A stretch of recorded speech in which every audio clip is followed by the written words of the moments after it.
Swami Vivekananda Chicago থেকে ফিরে এলেন। ফিরে আসার পর তিনি তার গুরু শ্রীরামকৃষ্ণের দক্ষিণেশ্বরে গেছিলেন, কিন্তু তখন মথুর বেঁচে এবং হিন্দুত্ববাদী ব্রাহ্মণদের নির্দেশে মথুর স্বামী বিবেকানন্দকে দক্ষিণেশ্বরে ঢুকতে দেন। স্বামী বিবেকানন্দ যেহেতু কালাপানি পেরিয়েছিলেন, ম্লেচ্ছদের সাথে মিশেছেন, তাই তাকে এখানে পা রাখতে দেওয়া যাবে না।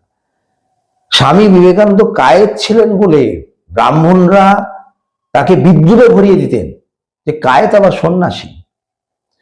স্বামী বিবেকানন্দের তিনি নিজেই বলেছেন যে এই হিন্দু ধর্ম সম্পর্কে তিনি আলাসিঙ্গাকে 1893 সালে যে চিঠি লিখেছিলেন, সেই চিঠির একটা অংশে তিনি কি বলছেন দেখুন। তিনি বলছেন, হিন্দু ধর্ম যেমন পৈশাচিক ভাবে গরিব ও পতিতদের গলায় পা দেয়, জগতের আর কোনো ধর্ম এরূপ করে না। এই পৈশাচিক পা থেকে কিন্তু স্বামী বিবেকানন্দ স্বয়ং বাঁচেননি। বিখ্যাত জজ সে সময়ের এবং কলকাতা বিশ্ববিদ্যালয়ের প্রাক্তন উপাচার্য গুরুদাস বন্দ্যোপাধ্যায় বিবেকানন্দ যখন শিকাগো থেকে ফিরে এলেন, তখন তার সম্বর্ধনা সভায় তাকে প্রস্তাব দেওয়া ছিল সভাপতিত্ব করার।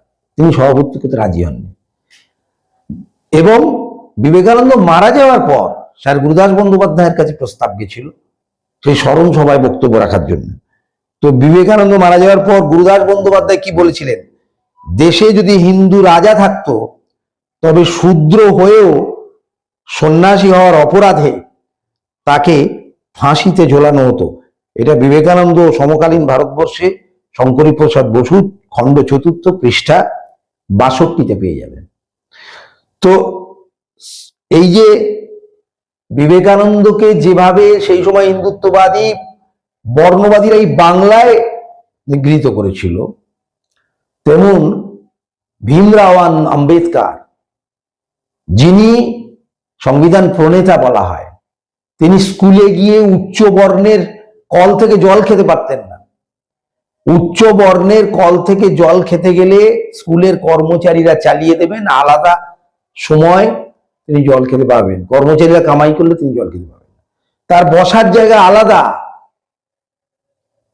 এবং ভীমরাও আম্বেদকরের পরীক্ষার খাতা হিন্দু উচ্চ বর্ণের পরীক্ষকরা গঙ্গা জল ছিটিয়ে মার্কস দিতেন। এটা ছিল ভারতবর্ষ। বাবু জগজীবন রাম, তিনি বেনারস হিন্দু ইউনিভার্সিটির প্রাক্তন উপাচার্য ডক্টর সম্পূর্ণানন্দের তিনি মন্ত্রী ছিলেন কেন্দ্রে, আপনারা জানেন। তো তিনি ডক্টর সম্পূর্ণানন্দ উপাচার্য বেনারস হিন্দু ইউনিভার্সিটি, তার মূর্তি উন্মোচন করেছিলেন। যেহেতু তিনি মুচিত ছেলে, মূর্তি অপবৃত্ত হয়ে গেছে, তাই মূর্তিকে গঙ্গাজল দিয়ে শুদ্ধ করা হয়েছিল। দক্ষিণেশ্বরে আপনারা যান, রানী রাসমণি এই দক্ষিণেশ্বরের তিনি মন্দির করবেন, তখন ব্রাহ্মণ হিন্দুত্ববাদীরা চায়নি, তারা কেউ ওই মন্দিরে পুজো করতে রাজি হয়নি। যতক্ষণ না রানী রাসমণি তার গুরুর নামে ওই সম্পত্তিকে ব্রহ্মোত্তর করে দিয়েছেন, ততক্ষণ কিন্তু ওই মন্দিরের পূজারি পাওয়া যায়নি।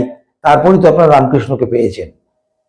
তো এই অন্ধকার ভারতবর্ষ, যেখানে নিম্নবর্ণের উপর এই বাংলায় ছিল প্রচুর অত্যাচার, কিন্তু যার বিরুদ্ধে বিবেকানন্দ লড়েছেন, যার বিরুদ্ধে নেতাজি লড়েছেন, যার বিরুদ্ধে দেশবন্ধু চিত্তরঞ্জন, রবীন্দ্রনাথ, নজরুল, শরৎচন্দ্র সকলেই সোচ্চার হয়েছে প্রতিবাদে, সেই জায়গায় এসে যেখানে শ্যামাপ্রসাদের কোনদিন ঠাঁই হয়নি হিন্দুত্ববাদ শ্যামাপ্রসাদের, সেখানে আজকে বিজেপি ষড়যন্ত্র করছে আবার পিছিয়ে নিয়ে যাওয়ার বাংলাকে, যে তারা হিন্দু রাষ্ট্র চায়, মানে সেই বর্ণবৈষম্যের রাষ্ট্র চায়।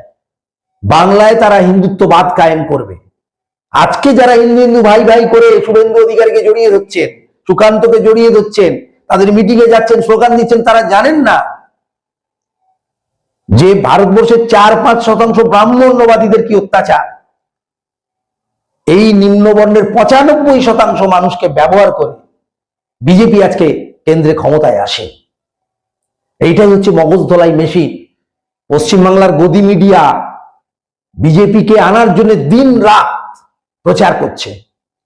সচেতন থাকতে হবে, কারণ বিজেপি মনুষ্যত্বকে ধ্বংস করে, বিজেপি মানবতাকে ধ্বংস করে।